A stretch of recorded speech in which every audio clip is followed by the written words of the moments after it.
Welcome to a new era of the Baseball Insiders podcast. I am Adam Weinrib. I'm your new co-host, but most importantly, alongside me, as always, as you're used to, and as will be the case in perpetuity, MLB Insider Robert Murray. How you doing, man? I'm wonderful, man. How are you? It's good to finally be here, man. Been a long time coming. It feels great. And so everyone knows, I am beyond excited to be facilitating this. I am not a Texas Rangers fan, not even a little bit. My real fandom, that'll remain a secret, although it's extremely Googleable. You could find out in 2 seconds. But I am not a Texas Rangers fan. I am, however, a Nolan Ryan fan because of the consistency, because of the longevity, and because of the fact that he threw his fastball at its best every damn day. So I can assure you that what I will do on this podcast is throw my best fastball and throw it every time you put us on the air. Robert, we got a lot to talk about today. We're going to be going deep on the MLB playoff bracket, which is not quite finalized, but almost finalized enough for us to talk about it. Obviously, You're going to be dropping us tidbits. Got some big breaking news this weekend. Don Mattingly in Miami. What does it mean? Who's next? What's next for the Marlins, and where does he go? Plus, MLB history being made on one Apple TV broadcast and being stalled on another. In Los Angeles with Albert Pujols, and in New York with Aaron Judge, we're still waiting.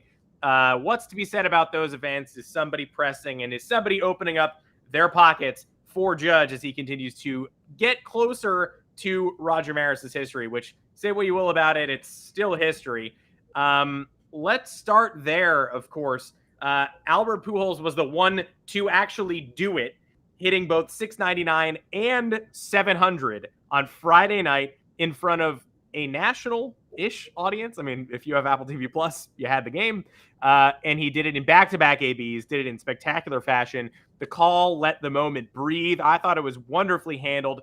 Where were you when Pujols went yard? And we probably will never see 700 again. So I want to soak up that moment with you. Yeah, I'll tell you, I'll admit it, I was not tuned in live. I was actually at a bar with some friends, just like doing my thing. And all of a sudden, I looked at my phone and I saw Pujols ended up hitting that 700th home run. And you know how you hear about baseball is dying, Adam?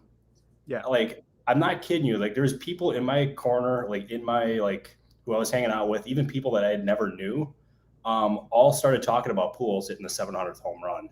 And I thought that was really cool. Maybe baseball isn't dying after all. Who would have thought? But I'll tell you, Pujols hitting 700, like, he defied the odds, Adam. Like, that is just coming into the season, that was not even on my radar. It required him hitting 20-plus home runs, and he ended up doing it. And also his run got the Cardinals, like, in the division. Like, they're going to win that division unless they collapse. Very impressive. That's going to be a team that is very fascinating come playoff time, I think. Yeah, and I definitely want to talk about them in the bracket section because, I mean, maybe it's the sentimental man in me talking, and we can definitely delve into this now a little bit, but I feel like a lot of attention is being paid to the Dodgers, and rightfully so. I mean, we're not kidding around here. This is a record approaching team. They're going to break the franchise wins record. They're going to approach the all-time MLB wins record. People are bullish on the Dodgers for good reason. Yep. But there's that sentimental factor of the Cardinals and of this being Yadier Molina's final season, Albert Pujols' final season. It's got to be. I mean, you have to go out on top after doing 699 and 700. And Adam Wainwright is sort of saying, like, I don't know. We'll talk about it when the season's over. But you got to expect all three of them to probably go out together. What about going out on top? And the Dodgers are as sustainable as greatness gets. But 2020, they delivered with the ultimate goal. They won the World Series. All of the other seasons where they have run away with the NL West, they have come up short at the finish line. And it's been the Cardinals to deliver that final blow several times. 2013, they did it. The Matt Holliday year was really the only year where he dropped that pop-up and it bounced off his body and rolled around on the ground, where the Dodgers actually got him. But 13 and 14, you've got, Kershaw collapsing in big moments. The Cardinals have been there for a lot of Dodgers turmoil. And so I think a lot of people are underrating what it took to get Albert Pujols to this moment. I mean, a platoon player with 20 plus home runs this year, getting to a milestone no one ever expected. But now it's sort of time to think about that next step of like, is this a storybook team? It kind of feels like it, honestly. Like I was tempted to tweet along the midseason line, the Cardinals have the feel, and they did. The only thing they lacked was pitching. And then at the deadline, they got Jordan Montgomery from the Yankees. Then they got Jose Quintana, and their rotation issues basically got solved. Now they got Jack Flaherty back too. Their bullpen's been decent. Like their offense, it's struggled lately. Like, but they have Nolan Arenado, who's probably going to win the MVP. Paul Goldschmidt, who's likely going to win the MVP, rather.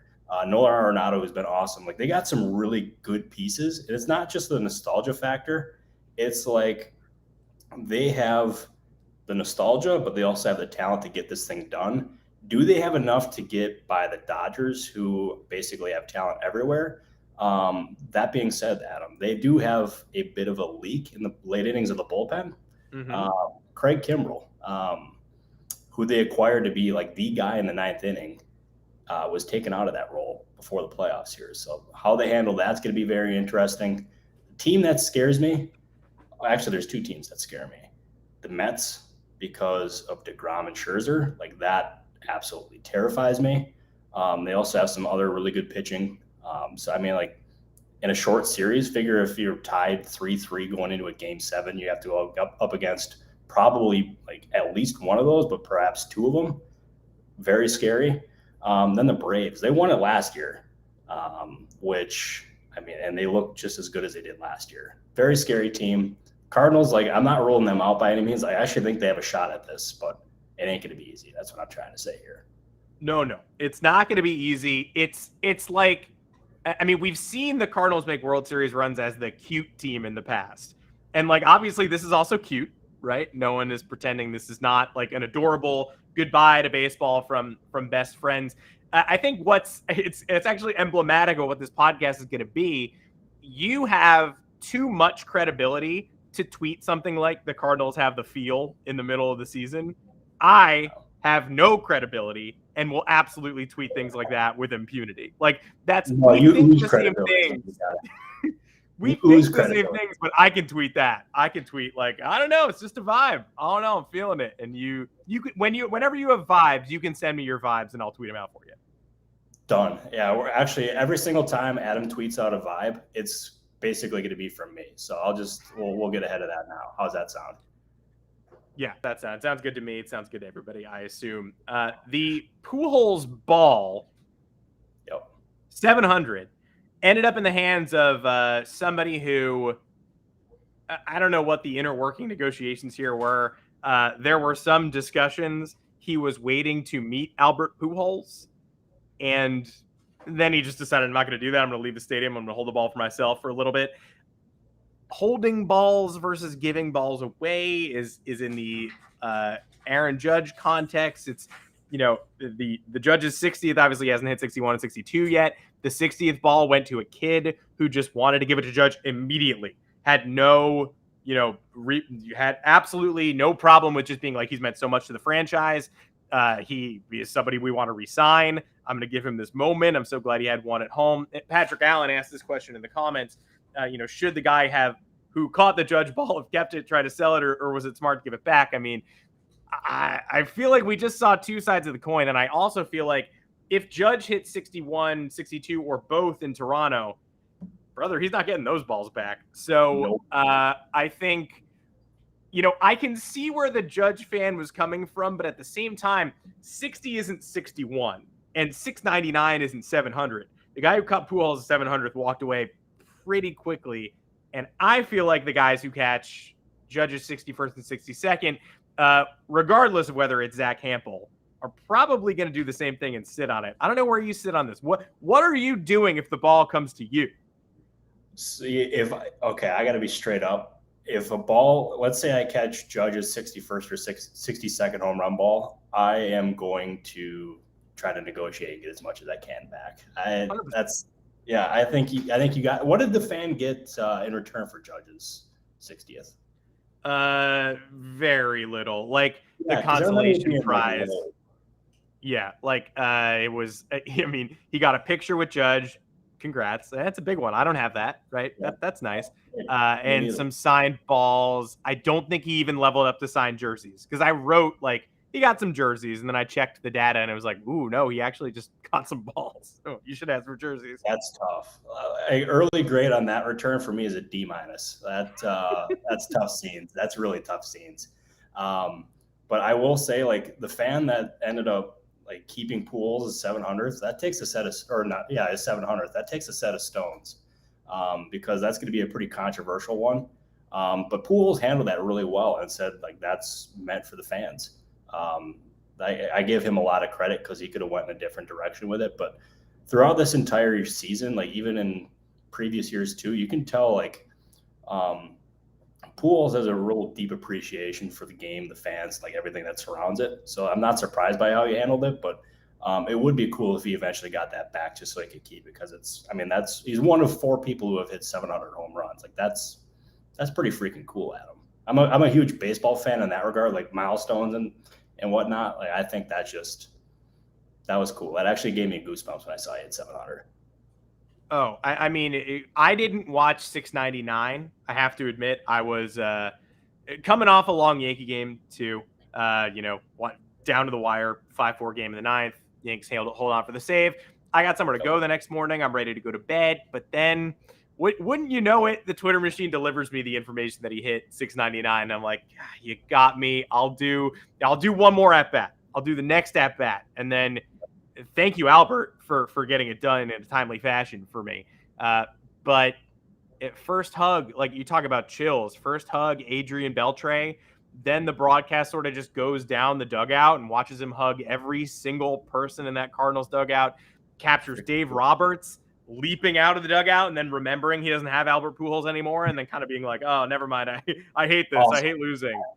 I love that. I thought that was one of the coolest moments of it all, is just like Roberts being a baseball fan and then all of a sudden remembering like, oh shit, like this guy's not on my team anymore. Like, don't cheer.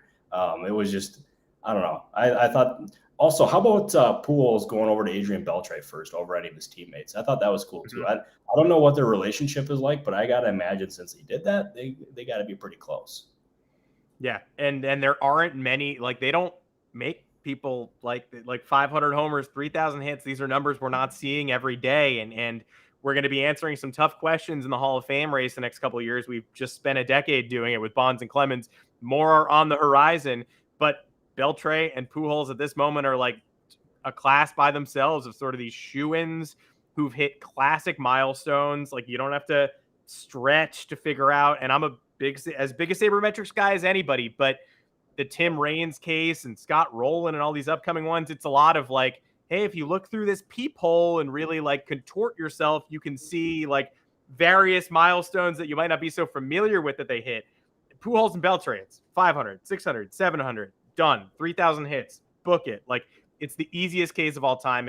And Pujols said, quote, after that game, to be able to do it here at Dodger Stadium where my joy for the game came back was pretty special. That was evident before he ever said it. It was clear last year he regained some joy for the game that might have been lost. It's also just as special that he went back to St. Louis this year. But if you just think of the first 10 years of Pujols' career and then the last 2, I mean, that's really all you need. That's an extremely special tenure. And Bert, give credit to the NL adopting the universal DH. Without that, we might never have seen this moment. That's a very good thought, because I didn't even think about that. And I'm also wondering now, if there was no universal DH, does Pujols go to the Cardinals this year? Where is he? Is he even playing? I mean, we don't know these answers. Maybe he just goes to another American League team. But I will say, like the universal DH, like I was a traditionalist in the fact that like I actually liked the pitcher hitting, even though it was laughable about 99% of the time. But it's brought more excitement. We've been able to see Pujols hit this milestone. We've been able to see a lot of different moments throughout this entire year. And you know what? I'm a fan of it. And we're also going to have some more rule changes coming up after this year, which that is going to be very, very, very interesting to see how that all plays out. But let me tell you, like, hey, we got Kurt Menching, a Fansided legend, by the way, saying DH for the win.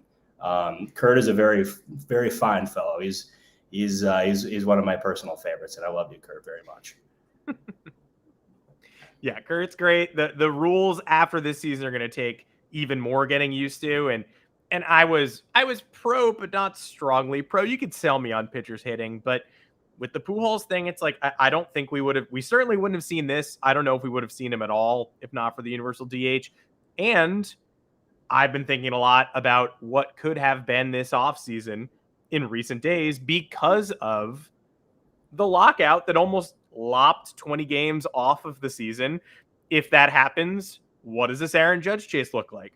Is it always going to be one of the great what ifs where he hits 57 homers in 140 games and we all start mapping out the pace and we say he probably could have, but we'll never know? Thankfully, we're going to get a resolution here. We're 10 games away from the end of the season now. He still has 2 to go. I wouldn't say I saw him pressing this weekend. He was still hitting doubles. He hit a line drive single and a left in a game where he was hitless. He took his walks when they were given to him. Against Brian Bayo yesterday, he spat on 2 changeups on 2-2 that were just below the zone and perfect. I wouldn't say he's in a rut. He's having good at-bats, but the fact remains he went through an entire Red Sox series, 4 games, 3 full games, 1 shortened one, without a home run, now heads on the road, still chasing 61 and 62. Bert, has your opinion that the historic day is still coming, has that opinion changed at all watching these last 5 games? And do you have maybe a revised prediction for when you think, if you think it'll get done? Yeah, I do think that Judge is going to end up getting it. Although I will say, I think you're spot on with him, not pressing or anything because his at-bats were solid. It was weird watching a hometown crowd boo one of their players walking or getting a double. I thought that was just really strange, but I think he will get it. But if anything, just prove that he's human. You can't just hit home runs all day, every day.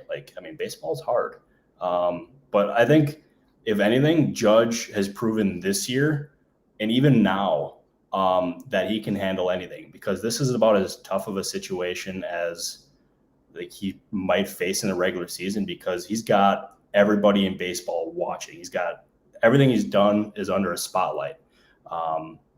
And I think it also is going to be a good indicator for teams how he's going to perform when he eventually gets that big contract because, as I mentioned, all the pressure he's got on him right now, that's tough. And playing in New York makes it even bigger and tougher. So if I was a team, let's say the Giants, because I think that's going to be the Yankees' biggest competition for Judge, this would give me even more confidence that he can perform once he gets that big deal. So, but as you asked, I do think he gets it. I don't have an exact prediction on when he's going to get it, but I'm pretty confident he will get it. What about you, Adam? Do you think he'll get it?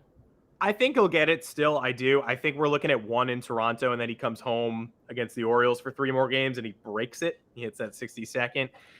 It's been odd just because this isn't baseball, right? Even the home run hitters, even the big hulks, 60 homers, right? That's a ton. People are now looking at every single Judge game as if he better homer today. And if he did that, then that's 162 in a season, right? The game isn't played this way where, even the game's greatest sluggers are not supposed to homer every time they come to the plate. And we're getting these weird at-bats with huge cheers, massive ovations, then dead silence while he goes to work. And like you said, boos if he walks. There were fans by the dugout chanting for the Yankees to blow a 2-run save on Saturday just to get him back up in the bottom of the 9th. How weird is that? Weird. And I don't know how many fans were genuinely doing that, but it was enough that Alex Cora was like, thank you. But also do I want this? I don't think I want this. No. I just don't. I think he's been able to keep a great deal of focus. I'm not thrown off by the fact that it's been 5 games without a dinger. It's just an unnatural expectation. And he's such a team player that he doesn't want to go to the plate and be like, I think I'll hit a home run now. And if the situation dictates he spit on changeups or take a walk or single through the hole, he's going to do that. He's not going to change his game just to, try to get it out of the way quicker. No, I think you're dead on with that. And also that kind of it makes me wonder, and I've seen this question posed on Twitter. Let's say he gets to 61, then he gets he's waiting for 62. If you're a pitcher, do you throw him a meatball to get him to 62. What do you think? You're talking like Jeter's last game style. Actually, am I allowed to talk about that? Jeter's on the board of directors here. But I mean the last. Yeah, I don't know. If Jeter's Adam's not here, walk-off single. then then you know what happened. Yeah, we got our viewers. I'm watching the counter go up, and I'm pretty sure it's just a bunch of Jeter's burner accounts. But regardless, the end of Jeter's career was spectacular because they did feed him one. Whether they did or not, it kind of looked like it. I do think if it's the O's and they're still in the wild card race, they're a little bit behind. We'll talk about them in a bit. I think they probably compete. But if it gets to the Texas Rangers series, my boys, my beautiful Texas Rangers, I think they probably do feed him something. Now you mentioned the Giants. I want to talk about that because you have some insight on how you think they might handle this offseason. In an unplugged, right? I'm not as plugged in as you are. I kind of feel as if they are the chief competition for Judge. A lot of Mets and a lot of Red Sox talk lately, but the Red Sox one makes no sense to me. The Mets, I totally get. I mean, Steve Cohen's going to be in the top 3 bidders for every free agent services for the rest of time. But hometown Giants team, a lot of money coming off the books. Tried to mix and match last year and this year, and it only worked 50% of the time. Maybe we add a superstar to that mix. What are you hearing about the way their offseason is going to work? I think they're going to be in a pretty strong position to spend pretty significant money here. And if you look at what their ownership even said on the record, they mentioned that Judge is performing at a very high level. Like they said that. And then they mentioned the free agent shortstop class. And if you look, it's probably going to feature Carlos Correa. It's going to have Trey Turner. And we know Farhan Zaidi came from the Dodgers, and they like very similar players. And Trey Turner just so happens to be with the Dodgers. And I'm wondering if the Giants could be in that market because they also have they have Brandon Crawford. He signed for next year, but they can move Turner to second base for a year and then have Turner go over to shortstop after Crawford is retired or plays elsewhere. I got to imagine he'll probably retire. It's just a guess. But I would be pretty surprised if the Giants did not. I would be surprised if they did not sign one of the big free agent players this year. And something that they have on their side is an ownership who's willing to spend. Farhan Zaidi has built this roster where they have so much flexibility. They don't have any of these long-term contracts on the books. So if they wanted to spend $35+ million on a player per year, I think they're in a position to do it. There's going to be plenty of teams who are going to be like in position to spend big money. I think the Cubs are going to be in that mix. As Johnny in the comments asked, how you doing, Johnny? If you hadn't mentioned the Cubs, I was going to prod you next on that because we owe Johnny one. I feel like when I said, it's the Mets and the Sox and the Giants, the Cubs are the other one to me who look, are they going to do it? I don't know, but there's room there. And it was not too long ago that they were a front-running NL team. Yep, exactly. And and they're also another team who's probably going to end up spending big this winter too. And they've already been connected to these shortstops. We've seen various reports. I think Bob Nightingale was one. Even I think John Heyman was the other. Talked to rival executives who believe that they're going to end up getting one of those shortstops. I haven't heard any things like that. It's not a guarantee that they're going to sign him, is what I'm trying to say. Free agency brings twists and turns that you just don't foresee happening. Look at the Rangers getting Semien and Corey Seager last year for an example there. You want to know an oddball one, Adam? A team that might spend more than you'd think? The Baltimore Orioles. I love it. And I know I shouldn't love it, but I do. Yeah, I'll tell you, that talent, the young talent they got, and then they got so much money to work with here. And Mike Elias, their GM, I wouldn't be surprised if they ended up doing it. I think that's going to be a team where it wouldn't surprise me if they ended up making a big move.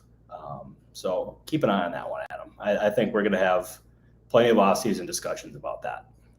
Dude, I've been looking at there were people talking about Correa last offseason to Baltimore when he was sort of frittering away on the market and agitating. And I was just like, you know what? I don't see it. I get it. It's fun and nice, but I just don't see it. And now the Astros people in the front office, plus the team reaching something close to its ceiling. I mean, it feels like every 2 weeks they call up a number one prospect, and not just number one in their personal system, but like Adley comes up, Gunnar Henderson takes the summer and becomes a number one prospect of baseball. He comes up, Grayson Rodriguez is coming back, he's top 10. Like Colton Cowser, there's name after name after name. They just drafted Jackson Holiday. Obviously, it's going to be a while for him, but the Orioles just keep cycling these tippy top names in and out of the farm system, and they're in the wild card race down to the last week of the season. Next year feels like the year where there is a window for them to compete.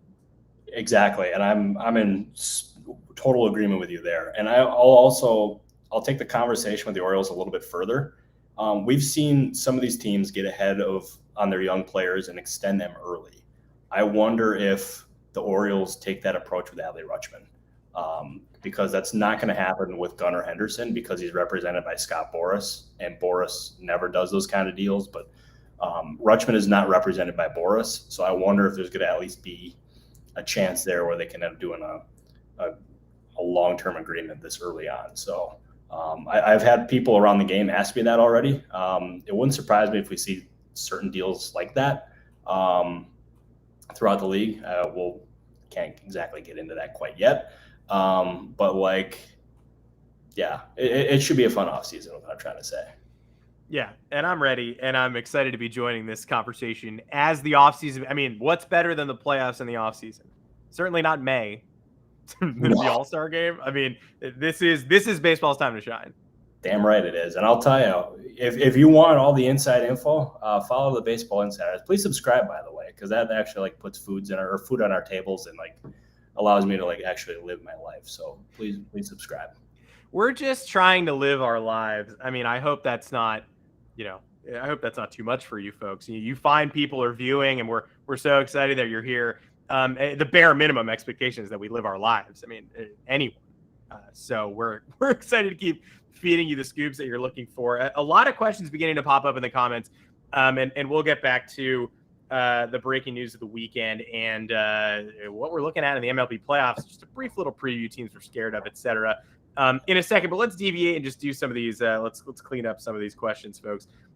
Jacob Bradley asking if Seattle would be in the mix for a top shortstop. How do you feel about that and their reticence to join the market? I know obviously they were in it last year, but then they did extend Julio, and they sort of threw some money at Robbie Ray. They have not been afraid to spend.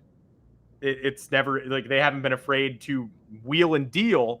But is there still that same reserve of money available now that Julio's been extended that there maybe was last offseason? That's a good question. My inclination is probably not. I still think they're going to be in a position to spend, but just not like they would, not like they were eyeing last year, because there was a scenario where they thought about signing both Chris Bryant and Trevor Story, and that ultimately did not come to fruition. They went and got Robbie Ray and used that money on who was it? Oh, on Julio Rodriguez. How did I almost forget Julio Rodriguez? That's not. He's on the IL. He's taken himself out of the last week of the wild card race. Not good. I'll tell you, I will give them credit though for getting Luis Castillo signed. That was a very smart extension. And if you look at that rotation, by the way, Adam, that's a very, very, very good looking group. I mean, you got not Rodriguez, but you got Castillo, you got Ray, you got Kirby. I mean, that's a very strong unit. I think they're signed for at least the next 4 years. So, that's going to define the next era of Mariners baseball, along with Rodriguez and hopefully Jared Kelenic and some of these other guys. Fun team, very fun team. Yeah, and again, if we're talking vibes versus data, every time I watch Logan Gilbert, I'm like, well, that's a top 10 pitcher in the AL. That's the next Dylan Cease to me. Now, is that true? I guess we'll find out. But sometimes you just encounter guys on the right day, and every time I see Logan Gilbert, I go out of my way now to tune into Logan Gilbert games because I stumbled onto him in the first half, and I was like, yeah, this guy dominates every time I watch. Yeah, and I can't believe I didn't mention him before. I'll tell you, I have that same exact thing as you. He's one of those young pitchers where the last time I actually went out of my way to go watch a pitcher like that was actually Corbin Burns with Milwaukee. Burns was somebody I was high on from the moment I saw him in the minors, and he's turned out to be a Cy Young Award winner. I mean, Gilbert, very good. It wouldn't surprise me if he actually becomes a Cy Young Award winner, but he's got the goods. He's got the goods. Yeah, 2023 All-Star Game in Seattle. Just for those paying attention who are trying to scout how many Mariners are going to make that team. Okay, over under 4.5. What are you taking? I'm taking over, and I'm taking 5. Yep, I'm right there with you. I think that's a good one right there. Yeah, I love him. Let's do Rob S too. Do you guys expect Toronto to trade Danny Jansen in the offseason, needing to clear room for Gabriel Moreno? I mean, yes, from me, but you're more plugged in. So what are you thinking? Yeah, like I'm a huge Danny Jansen fan, and I wouldn't just trade him just to trade him. I got to imagine there's going to be a market for him, just because there's a lot of teams that are going to be looking at a guy like Jansen, or looking for a guy like Jansen. I mean, but like his presence also allows you not to rush Moreno. So like let's say Jensen's still on the roster by spring training. Like I mean, and you also get to see that Moreno isn't exactly ready for opening day, maybe. But like, I mean, I also don't think if a team calls about Danny Jansen that the Blue Jays are going to be hanging up the phone. I think that's certainly in play, but like I'm not going to like guarantee it by any means. Yeah, it's been a weird situation watching them like have Kirk try to weave Moreno in there, use a veteran backstop like Jansen. Like most teams are out there searching for one catcher, and then Toronto's like, we got 3 who you could easily roll with for the entire year. So a strange slate, and yeah, I would guess they're not done moving there either. We'll get back to the comment section in a bit, but let's talk about the news that sort of rocked the morning yesterday. We got Don Mattingly. I think the expectation was he would probably be out as Marlins manager. This feels like, I don't know. I feel like I was ready for this in 2020. Then they ended their playoff drought. Then he kind of had a turbulent 2021, and now is the time where it's not a firing necessarily. It's sort of this mutual agreement, nebulous territory. But his statement makes it clear he still wants to work. I think his future is probably in baseball in some capacity. But what was your encounter with this information like? How did this affect you? What were your thoughts learning that Mattingly was going to leave the Marlins, and where does he go from here? I do think he's going to have a future in baseball. I don't know if it's going to be as a manager, but I was not surprised by this in the slightest.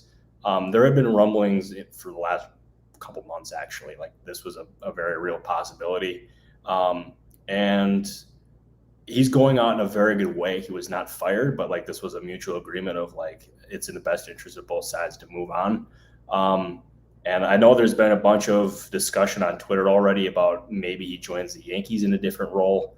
I have not heard that. I'm not saying it's not a real thing, but I just haven't heard it at this point. But he deserves to go out in whatever way he wants to go. He deserves to do whatever he wants to do. And for the Marlins, this allows their new ownership group that ended up taking over the team a couple of years ago, along with Kim Ng, to hire their own manager. And this is going to be a crucial one because now that they have Gary Denbo out of this front office, this is Kim Ng's team, and she's going to do what she wants to do. And it's going to come from a roster perspective. It's also going to come from a managerial perspective. I'm trying to figure out who some of these candidates are going to be. Actually, I'll give you a name that you should follow on Twitter, actually, for Marlins news. He's all over this kind of stuff. Is Craig Mish, friend of the program. He's very good, especially with his Marlins stuff. Trying to scoop him on this Marlins managerial hire. Not get my hopes up, but like we should have some insight probably in the next week or two on some of these names that they're going to consider. It's just a little early for that right now because Mattingly is still like managing the team. It's because he's still around, so there's not. It's uncomfortable. It's uncomfortable regardless. And so we got this sort of resignation. We'll all mutually see each other later type thing. But yeah, it would be very uncomfortable for him to be preparing to sort of play out the string here in Miami, but also encounter just a guy in a suit in the hallway, like, "Oh, Donnie, I didn't expect to see you here. Didn't you get let go? Sorry, am I interviewing for a different position?" Yeah. So we'll wait on the names. Everybody definitely follow Craig. I follow Craig. He's on it too. The Yankees stuff I'm very reticent about just because we've seen how Yankee fans have turned on other coaches, managers, heroes, etc. Aaron Boone went from, Red Sox ALCS Walker offer to public enemy number one, just for I don't know, winning 100 and 103 games in his first 2 years managing the team. So Terrible. do you get Mattingly in here without any pressure, like a bench coach role? I get it, but I don't know, fire Boone, replace him with Mattingly? No, thank you.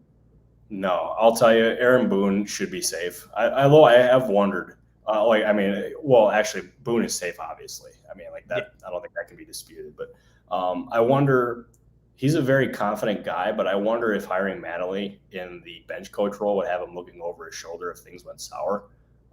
So I don't know, like maybe he goes into a front office advisor role or something along those lines. I'm very curious to see how that works, but man, I'll tell you, Aaron Boone, he's got his work cut out for him. That's a tough market, and he's thrived so far. What is it, 100 and 103 wins, and then he's doing whatever he's doing this year? I mean, I know it got turbulent there for a while, but shout out to him. He's done a good job. And give him credit, it got turbulent, and where are they now? They're 9 up with 10 to play. I think a lot of us were writing him off as biggest blown division lead in baseball history a couple of weeks ago, and I was there. Won a couple of key series. I was doing that same thing. I was actually I was wondering in my head, if they blew that division lead and we're one and done in the postseason, is he going to get fired? But I think we're going to avoid that scenario now. So that's good at least. Yeah, I mean, I was there. You were getting my negativity. I was certainly among the people telling you, it's already over. I don't like just being dismissive. People being like, they're still up 6 games. Me being like, might as well be down 6 games. Who cares? And then they've rebounded spectacularly. So overall confidence heading into the postseason, who knows? But I do believe they're going to win that division now. And yes, I think he's probably saved his job. Let's talk the playoff bracket for a second. Obviously, we went a little bit deep on the Cards early, and the Mets being a little dangerous. The Guardians are a little bit dangerous. I want to talk about them first because I think you and I are both sort of in agreement that people have written them off for a while as that 3rd seed, 3rd division winner, the one we don't have to pay attention to because they're not the Astros and Yankees. And who's on this team? And didn't they trade Francisco Lindor? Aren't they a one-man army with Jose Ramirez? Like this pitching factory. I don't know if I can get into the names beyond Shane Bieber, like these sort of faceless pieces being cycled in and out. They have personality. They have swagger. They have speed. They're the youngest team in baseball, and they are red hot on fire right now. And now your Guardians are facing off against, unless things flip dramatically and they get the 2 seed, they're going to get that last wild card. Seattle is slumping. They have a weak schedule down the stretch, but they're without Julio. They look like, doesn't feel good to say it out loud, but they look like maybe the dead meat team of the 2022 postseason. Where are you on the Guardians and this sort of renewed confidence from the AL Central champions, who, by the way, pulled out all the receipts this weekend after they clinched? I love what the Guardians have done, man. They're fun. Like, they're really fun, and they beat you in so many different ways. They have, obviously, their pitching staff, Tristan McKenzie, Shane Bieber. Those two have been awesome. Zach Plesac as well. And then you also have their offense, too. I think they lead the league in infield hits. I believe that's the right stat. But they're very good on the base paths. They steal a ton of bases. I'll tell you, it's just – and they also got Clase in the 9th inning, who's just been dominant this year. And they just got – I'm going back to this word. They got the vibes. They got good vibes on that team.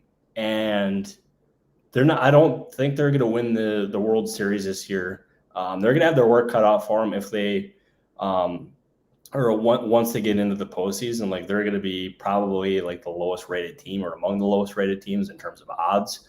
But that team is once again going to be in position to contend in future seasons. And you know what? I'll actually take a moment now to eat crow because after they traded Lindor, after they traded Mike Clevenger, after they traded a lot of these guys, I was like, what are the Guardians and their front office doing? Because they finally had good juju surrounding the team, and then they traded some of these guys away when it was time to pay them up. And yet they keep churning it out with pitching.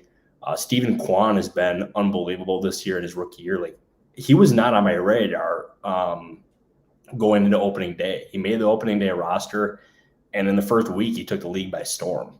And it's just continued throughout this entire year. I do think we could see some changes once again in the offseason with the Guardians. I would not be surprised in the slightest if they traded Zach Plesac. But they are set up to once again be very good next year and in future seasons too.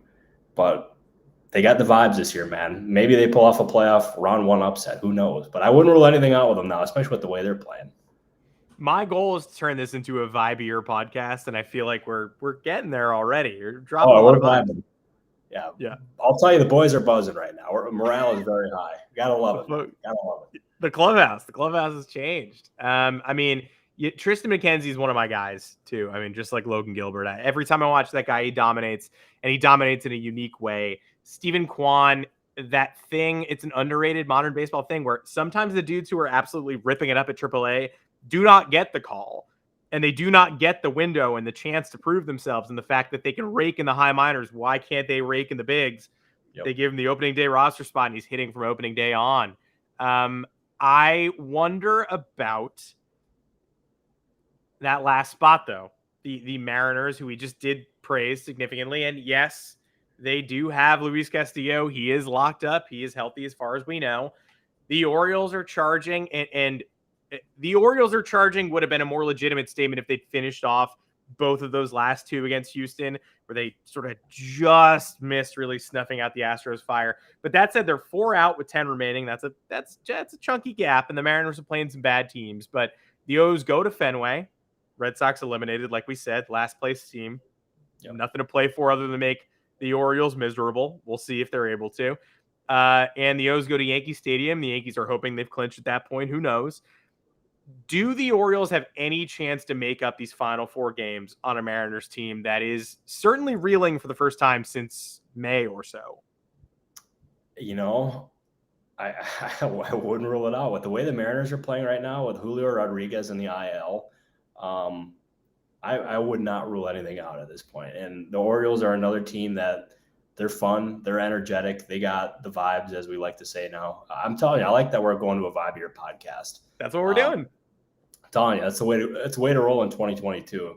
But it's going to take a lot for it to happen for the Orioles to end up catching the Mariners, because right now they're 4 games back, and that is going to take quite the effort.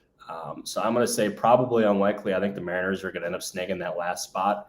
Hopefully Julio is back by then. I believe he's going to be lined up, that he will be. But yeah, I would be pretty surprised if the Orioles snuck in, but this is the first year of what should be an extended run for the Orioles, and I can't wait. It also makes the AL East, like, as you know, Adam, you watch the AL, we watch the AL East quite a bit as an undisclosed teams fan, or as a fan of the undisclosed team. Yeah, again, did any of you guys Google? Because it's readily available information, but if not, very. But yeah, I'll tell you, that division's gonna be fun, man. Plus, I think the Red Sox are gonna be good too. I don't think they're gonna continue to struggle like this. No, they're never a doormat. That's the thing with the Red Sox. Like, I take these seasons. I'm a Yankee fan. Hand up. More Yankee fan representation in the media.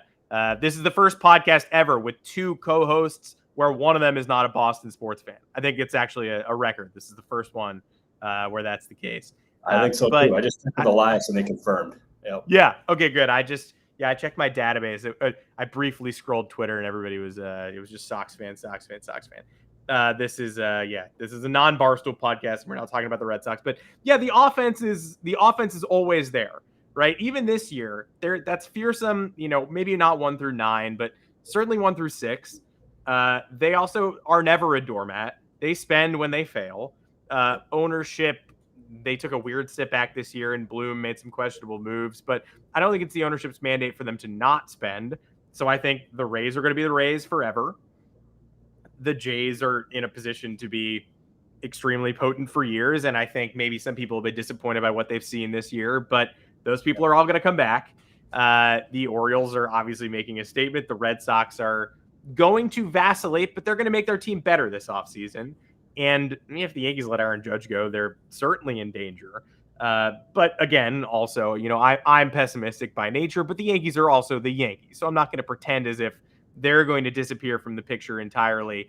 My question about the Yankees is they're entering the postseason hot, for sure, hotter than they were. No longer talking about historic collapse, just talking about lining things up. But the rotation is not going to look the way that many thought it would, especially at the trade deadline when they got Frankie Montas to be their number 2 starter for the postseason. Now it's Garrett Cole in the 1, Nestor Cortez in the 2. You might find some locals who think they should swap those 2, but they're not going to. Nestor will certainly be your game 2 starter. After that, it's Luis Severino, maybe on a pitch count. Jamison Tyone could work his way in there. Domingo Germán could work his way in there. It's different than we expected because Montas' shoulder is still barking. Now, if not for that trade and the ripple effects of surrendering a bunch of AAA arms for Montas, then dealing Jordan Montgomery for Harrison Bader, Monty could be a Yankee. He is not.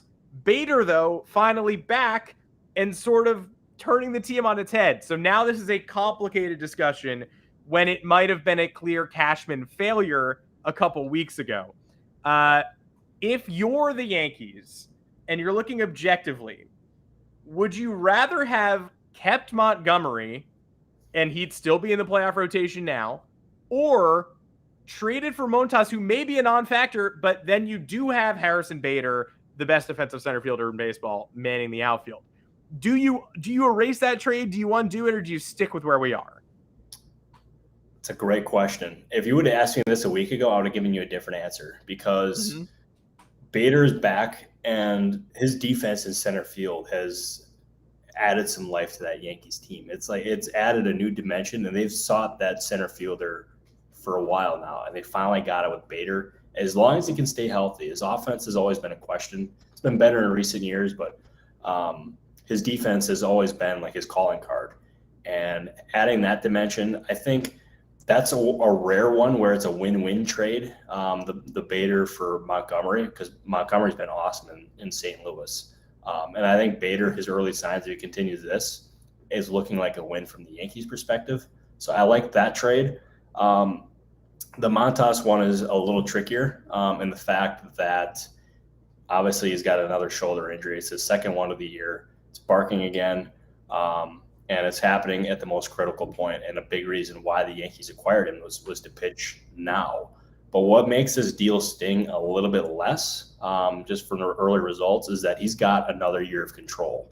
So it's not like they were going all in for this year. I mean, they put their chips in the middle for sure. But they're also set up to have him next year, and you got to think he'll be healthy at that point. So it's not like a total loss. But that being said, for this year, that deal looks like a swing and a miss. And I was very surprised that the Yankees also did not get another starting pitcher, because Pablo Lopez, I'm pretty convinced that deal was close. There was some pretty definitive people like at the deadline. I remember saying like they were telling me like they thought this deal was happening. Like the word close was thrown around a couple times, but it ultimately never happened. And if the Yankees would have gotten that another starting pitcher like Lopez, I'm wondering what the conversation today is looking like, because it might have been a little bit different. And there would be no Gleyber Torres there too, if you want to talk. That's both also sides of the coin. Very good point. Yeah. Is that legitimate? Were you hearing sort of the same rumblings? So I've not heard Torres's name. Like I wasn't able to definitively get an answer on that. But I know there was like a bunch of speculation about it. So like we'll pretend. We'll pretend that it was real. So From your perspective, Adam, they make that trade. Torres is not a Yankee. What are we looking at right now, like in terms of the Yankees? Oswald Peraza, probably not a Yankee in that instance too. Torres had like the worst August you'll ever see. He was, I think he batted 100, if not lower, with no power, a lot of swing and miss stuff. Clearly affected by the deadline rumors. I mean, you and I, whether it was legitimate or not, he heard the same thing we did. So he was thrown off. Whether that's what broke him or not, I can't guarantee. But I do know he didn't look like himself. And they're probably not starting the clock on Anthony Volpe. So you're looking at a situation where it's Oswaldo Cabrera at second base every day.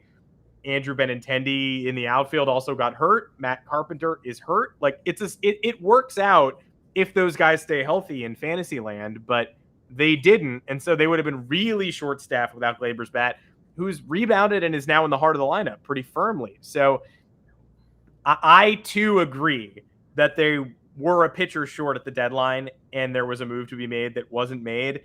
But I can in good conscience say you got to flip Gleyber Torres. No, I mean, like that's a guy that they've been adamant about holding on to, despite some of his struggles that he's had. Like they've not wanted to part with him, and for good reason. Like we're getting to see it, and yeah, there's been ups and downs, but like his talent speaks for itself. Like I would have kept him too, and holding on to him, I think, is the right move.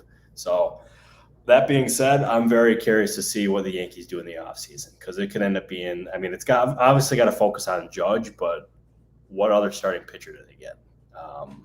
And there's also the other New York team that is pretty interesting to me in that regard. We don't have this on our rundown or anything, Adam. But Jacob DeGrom is probably going to opt out. He's even said so on the record. And actually, we might have this on the rundown, so I'm getting ahead of it now. So, but anyways, he's a kind of guy who could end up getting a 3 or 4 year deal worth more than what Max Scherzer got per year. I think he will get that deal. Let's say he leaves. Let's say he goes to a team like the Texas Rangers, who are going to be looking for starting pitching this winter. Who is their backup plan? And I'm like the one that I'm wondering about early on is Justin Verlander. I think that name makes a whole lot of sense for them. Just me connecting the dots at this point, but like, I wonder if he'd be their backup plan if they end up losing DeGrom. Just throwing it out there. It's something I've been thinking about, and let's play a quick game of contract would you rather, because I just know there are a couple of these little tricky ones. This is going to be a new segment that we're going to drop at the end of some of these episodes. Just these are all projections, and some of these are contracts that are already signed. Some of them are free agents to be. I'm just going to put the onus on you. Give me your answer of, in a vacuum, who you would rather be feeding this money to. And that is sort of a big one. So, Verlander feels like a backup plan. His career is not going to last too much longer. It can't, right? It has to end. It must. It simply must. But he's got a year or two left, you would think. DeGrom, not the healthiest arm, but certainly going to be shooting for that slightly longer term. Like, I don't know. What do you think? He gets a 4-year deal after this? Would you rather pay DeGrom, and people are talking about a $40 million AAV, let's say 4 years, 160 for DeGrom, or 2 pretty chunky years of Verlander for estimated $70 million? Where are you going? I would take DeGrom in that scenario for a couple reasons. One, because DeGrom is the best pitcher in baseball when he's healthy. I don't think that can be disputed. And then if you look at Verlander, I would not do a straight up 2-year deal. I would look at a pretty similar arrangement to what they have right now in Houston, where he's got the 1 year with an option. I would be more open to doing that at a lower AAV, because I think 2 years for $70 million is what we had. That's a pretty steep price. And also Mark Powell, another Fansided legend, makes a very good point here that when he's healthy for DeGrom, I mean, that's not, in recent years, that's not always been the case. I mean, more often than not, he's been on the IL and not pitching. So that's obviously that's a big gamble, but the reward to me is worth it. I also wonder, this is me really spitballing here. I want to make it clear this is not inside information, but it makes sense for a team like the Dodgers to be on Jacob DeGrom, as crazy as that sounds, because they've done that kind of deal in the past with Trevor Bauer. The short-term, big money contract, and DeGrom, he fits that mold for that kind of a deal very well. I would be very open to doing that kind of contract if I was them. But they're not paying Bauer next year, right? Because he's suspended. So, yeah, I mean, they have that money on the books. So maybe, just maybe, they could end up on DeGrom. So that's how my mind is already working. And we're already trying to coming up with these kind of scenarios here. So I feel you there too. I mean, again, that's why I keep just throwing the little tidbits of cold water on the Dodgers. It's not like I don't believe in the team that has 106 wins. It's just a scenario where, let's say they drop game 1 or 2 of a series, like Urias or Kershaw loses a game. It's 1-1 in the set. And then you're saying, all right, it's the Dodgers. Of course they'll bounce back. They're handing the ball to Tyler Anderson. Doesn't exactly have that name pedigree. Dustin May for a couple innings. Tony Gonsolin after having a forearm strain. Andrew Heaney, who I've had plenty of experience with. Like, it's the fact of the matter. If they don't go up 2-0 in a set, they're going to be handing the ball to somebody where the opposition is, you look at the numbers, you might get scared, but you look at the names and you're not, I'm not saying you're licking your lips. I'm just saying you think you have a chance. So if somebody like DeGrom presents himself, or an ace or a Rodon, like, especially with Kershaw hitting free agency again, and the comment section is talking about that, and he's in our next hypothetical, like, the names on the Dodgers, pitching staff are not exactly the marquee ones, even right now. And you take Kershaw away, you really got to fill one in. Yeah, you absolutely do. And I think the name Carlos Rodon makes a lot of sense for them because it's the left-hander that they would end up losing if Kershaw leaves. Then you also, I mean, if you really want to go, and I apologize to Jacob Bradley because he said don't bring up DeGrom to the Dodgers bird. Yeah, we're sorry, man. Well, he'll really. I'll apologize in advance for this one, but the Dodgers, they were in a guy like Juan Soto this year. They were the number 3 team in the bidding for him. Mm-hmm. If they had the prospect capability to be in the running for Juan Soto, what better consolation prize than Shohei Ohtani? Yeah, I'm just saying, it gives you that ace-like pitcher, also a very good bat. I'm telling you, man, I think we're going to hear Ohtani's name quite a bit in the offseason, just as like a trade rumor kind of name. But like, that being said, I don't think Artie Moreno's going to trade him. So I think it's more unlikely than anything. But yeah, and I told you, as promised, Jacob Bradley is very upset with me in the comments. Jacob's not happy at all. And Jacob, rest assured, every time you come back to the podcast, we are guaranteed to make you upset. No, I'm just kidding. That's not true at all. Please come back. Actually, that is the goal. Yeah. No, I'm just kidding. Love you, Jacob. The new era is just making Jacob Bradley mad. What about Kershaw? I feel like the latest on Kershaw is he's not getting a second year. So theoretically, you're probably going to pay about 20-25 mil max to one of the generation's greatest pitchers, one of the greatest pitchers we've ever seen. And he's taken it year to year at this point, which makes you think he's more likely to be a Dodger than go anywhere else. But there was some Texas flirtation last year. We just don't know. Do you feel like you're better off paying Kershaw that one final legacy year where you're sort of in danger of maybe this being the one where he falls off a little bit, versus paying maybe 3 years at a similar AAV to Chris Bassett? Just that steady presence, that number 3 starter, high dependability. Who are you in this scenario? Are you the gambler? Are you the risk taker with Kershaw? Or are you paying for the steadiness? And is it even a risk? Like, are those guys even really that comparable? Yeah, I don't know if they're comparable, but I like where you're going with it. I'll take Bassett though, because I like the steady presence. I know Kershaw, his markets could either be the Dodgers or the Rangers, because that's what it was last year, or retirement. But I think you mentioned there was a report that he's probably going to end up playing next year. So I mean that rules out 28 other teams. But Chris Bassett, I'm a huge fan of his. I have been since he was in Oakland.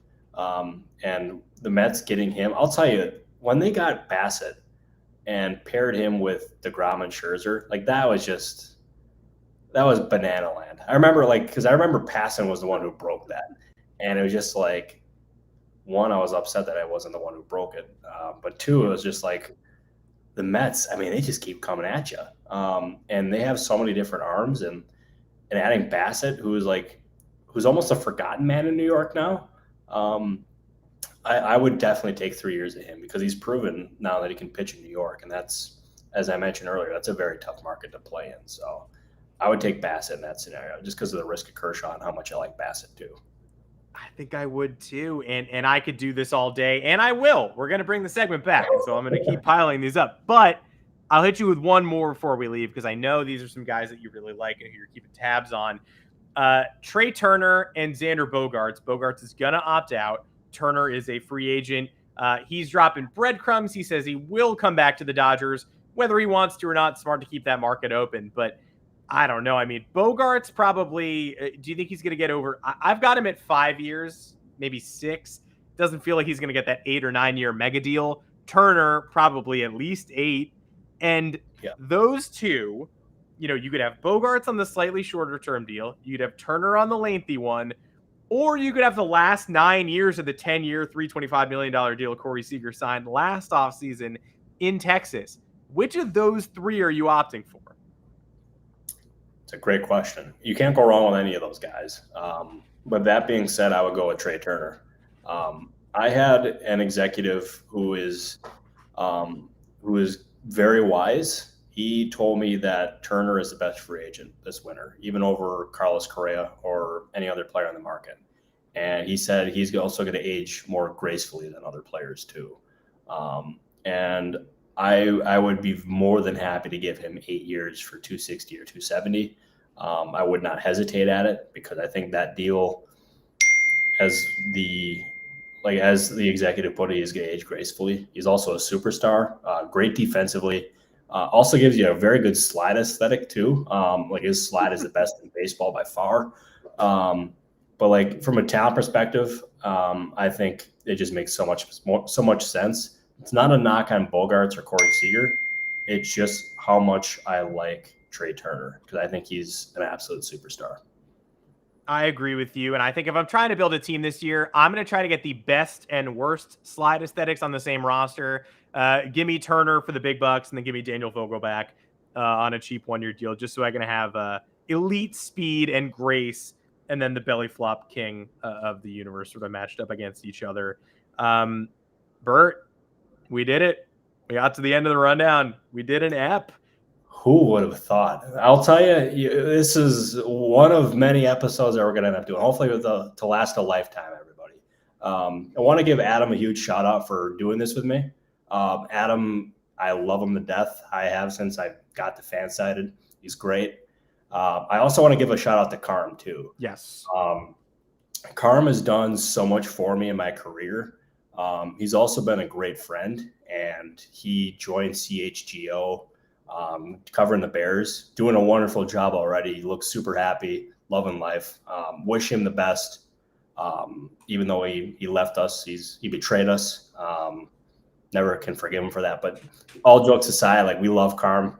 Yeah, the absolute G. So shout out to Carm. Thank you very much for changing my life. Love you very much, Carm.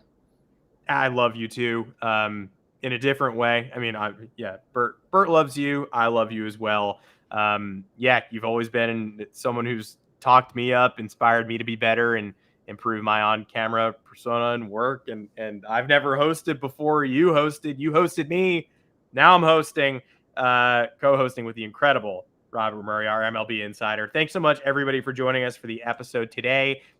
Sticking with 2 times a week here. We're going to be back with a lot of baseball insiders for you because the game is changing, not just in the rules department. There is constant swirl, playoff bracket all moving, players changing teams, switching hands, momentum being generated by others and sucked away by other teams towards the bottom of the division. Who will be a spoiler down the stretch? Who will ride their momentum all the way to a ring? We're going to be taking you through all of it, as well as all of the machinations of the offseason. If you're tuning in now, you're subscribing now, please hit that button. You could not be joining at a more exciting time. And I don't only say that because this is my first episode. I say that because nothing is better than October baseball and the offseason that follows it. Bert, I can't wait to do this with you a couple times a week, man. And this was fantastic. Thank you so much for having me and for keeping it running smoothly. Yeah, man, absolutely. Let's be great, man. Let's dominate the scene here. But I appreciate everybody watching, by the way, and adding comments and whatever. It makes it even more enjoyable with Adam here. So thank you. I can't wait for the rest of this. We'll see you on Thursday, same time. And if we didn't get to your question, please show up, drop your comments, and subscribe. Your podcast is everywhere where podcasts are found. So Apple Podcasts, Spotify. We'd love to hear from you. Until next time, everybody, we'll see you.